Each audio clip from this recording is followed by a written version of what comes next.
Everything that you need to know as a tourist coming to Oujda. I am a native that I've been born and I have lived in Oujda for 22 years of my life.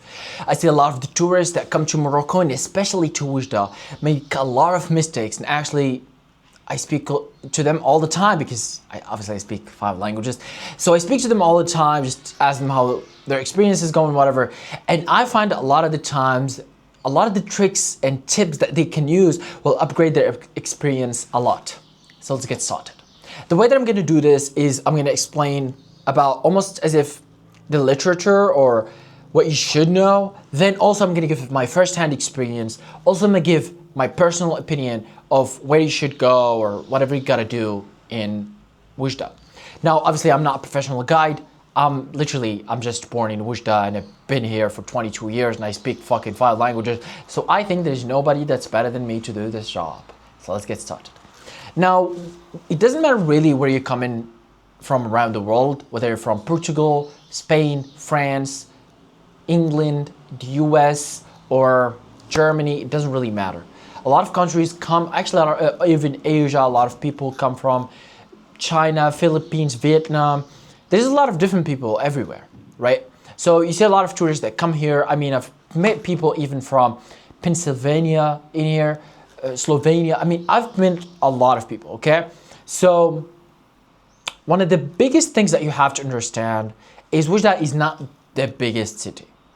So just set your expectation right.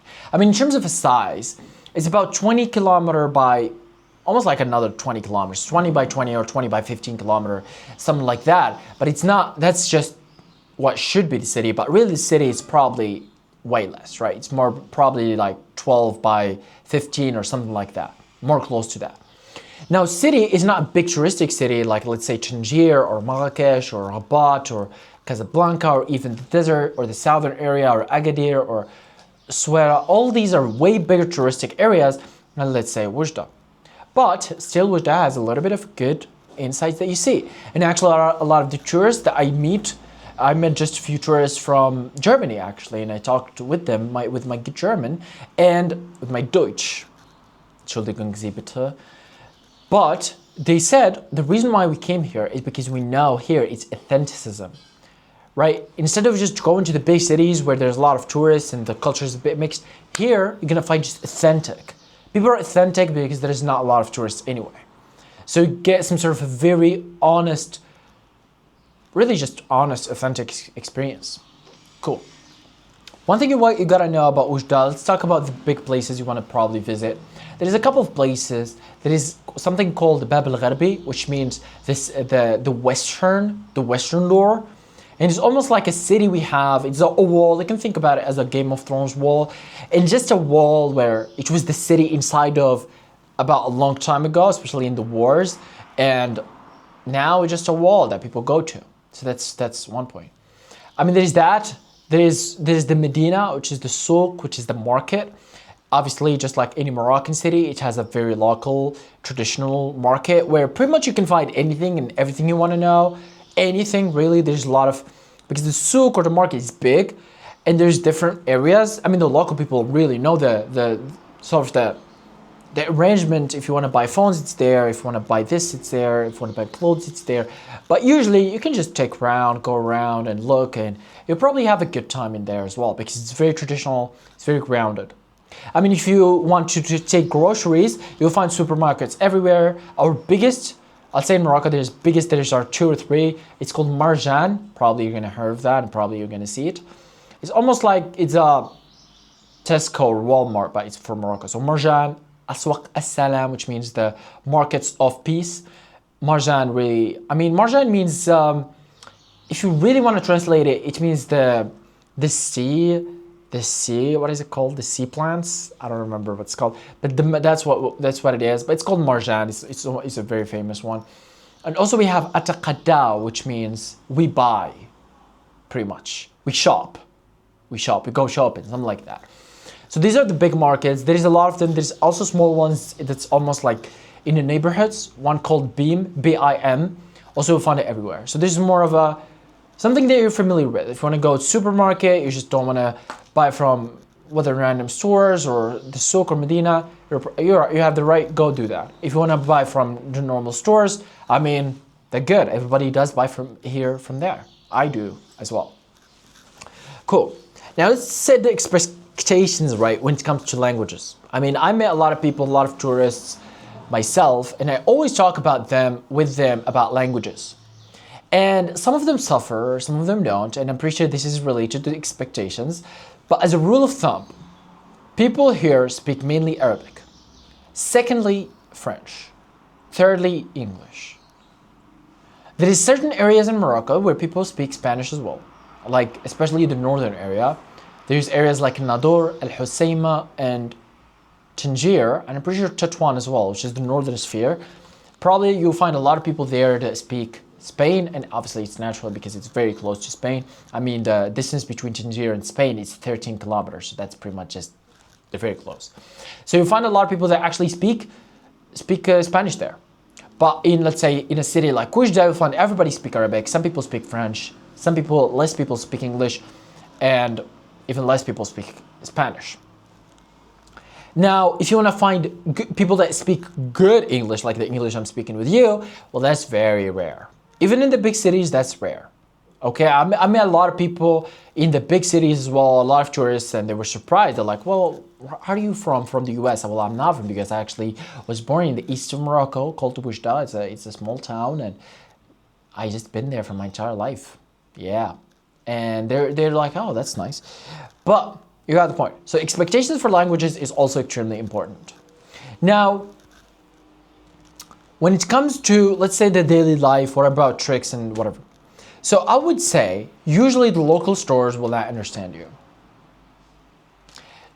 I'm gonna be honest, I'm not gonna lie. Probably, I would say from my experience, I don't think anybody in the local traditional, in our store, because it's not a touristic area, they're gonna understand, you know, they're gonna understand you. I mean, probably they're gonna just use hands, or it's gonna to be a basic conversation. But on the other hand, the good thing about it is you're not gonna get the touristic prices. Because in the big cities, in the cities where there's a lot of tourists, some people take advantage of tourists. I mean, in a city like Oujda, like mine, there's no tourists anyway, so people are not really used to tourists. And if there is a person who's not Moroccan, or he doesn't live in Morocco, probably he has a family in Morocco, and probably one of them is Moroccan. And I don't know if they want to go down that road of negotiating with bad prices and give tourist prices. I mean, at least that's my experience. But there's few differences if it's traditional. If you really want to buy some, I don't know if it's some kaftan probably, which is the traditional clothes for women, or some gold, or I don't know what's called the silk clothing, and it's not silk, leather clothing. Maybe there you'll find some weird prices, but also we can find weird prices. Even as a Moroccan, I can find weird prices. So there's that. But you'll find it less here in Oujda. I would say, also one idea that I thought of is, I find a lot of tourists that I've spoken with, and from my personal experience, I usually find two types of tourists. One of them that are extremely afraid, just extremely afraid, they don't want to talk to you. And some people that are probably more friendlier. And I would say this comes to your experience. This is one of the things that I'm gonna be honest, and I will say it comes to your experience. So if you see someone who speaks good English, very good English, I mean, probably it's a good shot. I mean, a lot of the times you find tourists and they talk to them, I don't give a fuck, right? I just want to talk, or sometimes just want to practice my English. Sometimes just want to hear, I just want to exchange info and see why are they here, what's their experience like. So have some social life, right? And I don't see that a lot of people do that. I know nobody does that. I do that, but it's on you. I'm not gonna say talk to people or don't. It's on you. If you think it's a good option to talk to people, you feel like you go for it.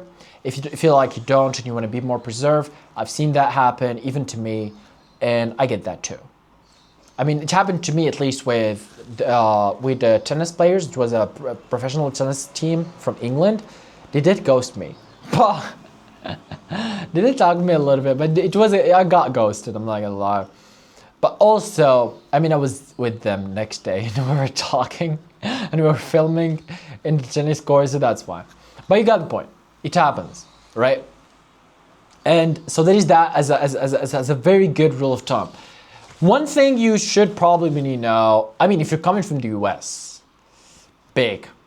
From the US, you will not find a lot of the US people. If you're the person who likes bonding with people from your country, let's say you come from the US, you come to Morocco, and you want to bond with people from the US, you're not going to find a lot of people from the US. I mean, I live in Morocco, I live in Oujda here for 22 years, I only knew 2 people that are from the US that live here. I mean, now I know 3, I don't really know the third person, I just know. I just saw her yesterday. Didn't talk to her. Oh yeah, she's my friend. That's fun. But you have the point, there's not a lot of people that live in the US, and this is, again, it's a small city, Oujda is a small city. If you're going for the biggest cities, in Tangier, Rabat, Casablanca, probably you're gonna find bigger communities of people from different countries of the world, whether that be in the US. Australians are a lot. Australians, you can find a lot of Australians traveling, especially in the northern sphere. I've seen a lot of people there. Australia, I mean, I met people from different continents, from different countries in the world, so don't take me, right? I speak to everybody. I mean, I met people from Australia, Canada, Poland, US, Japan, I mean, France and Spain and Portugal, obviously. What else? I mean, the Netherlands and Holland, don't even count it. I mean, Sweden, Norway, Finland. What else? What are people that I've met? I mean, a lot. You got the point? The Fiji Islands, which is an island near Australia, Ireland. I mean, man, I can go on for years. And that's the point. I met a lot of people from different countries and I had very good conversations with them, especially especially people when they see you having good English and they haven't spoken it comfortably in a while. They find it, they have fun. They really enjoy it. I mean, even yesterday, the girl that I said, she came to the American Center. I was there studying in the library, learning Deutsch, or 2 days ago. And she was talking in English, because the director obviously understood English, and she was using her hand like crazy. And as a body language expert of me being, and I looked at her and I said, she's used to not everybody understand her. So when she says here, she's not like, well, I want to know what's here. She's like, I want to know what's here. And I'm not laughing, right? But it just shows how she's not used to nobody understanding her, that she's developed this tool of actually explaining with her hands. I met people from Vietnam. I mean, Vietnamese people, I love Vietnamese people, bro. They're so nice. Their culture is so cool. I mean, their memes online is so funny. They're the best. And I met some of them that actually also moved to Morocco. I met a lot of people that moved to, I'm probably, whatever country you are in from, probably gonna find people that move to Morocco because, I mean, it is the second most visited country in Africa. And for a lot of years, it was the first country that visited in Africa. I'm pretty sure it was 19 million a year visits. That's a lot. I'm pretty sure it was something like that.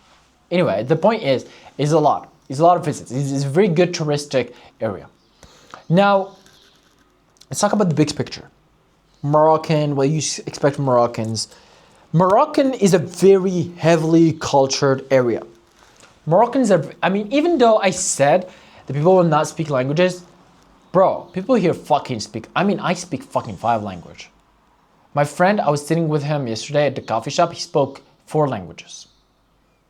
Right? Everybody in college at least speaks 2-3 languages. The minimum is 2-3 languages. Everybody speaks multiple languages, right? And obviously, especially if you want just communication, yeah, people are probably gonna communicate with you. I mean, a lot of the times I find people that speak English and their job is not education based and they shouldn't be educated and they don't need any of that in their job. And they still do speak a little bit of English. So that's surprising. That's surprising to me, right?